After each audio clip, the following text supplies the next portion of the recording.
غزل دی امید دی ساس بخوښ شي چې ورو ورو مې وچاودېدو زړه لکه غنم در پسې، ورو ورو مې وچاودېدو زړه لکه غنم در پسې، بېرته راستون شه لیونیه ګنې مرم در پسې. چې با خفه شومه او لږه به رایاده شولې، چې با خفه شومه او لږه به رایاده شولې، څه لیونتوب و تر کابله به درتلم در پسې.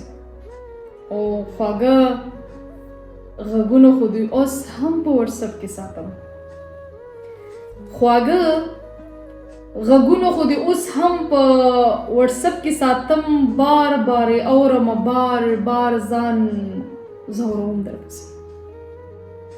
باور دې وشه چې دې کله په کوڅو تېرېږم، باور دې وشي چې دې کله په کوڅو تېرېږم، د شپې ناروغه شمه وینې تویوم در پسې.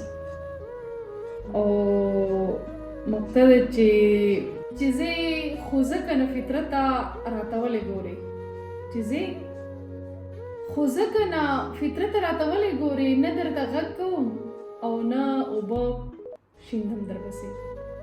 څه لیونتوب و تر کابله به درتلم در پسې. همدغه د ادریس فطرت غزل تاسو ته ډالم.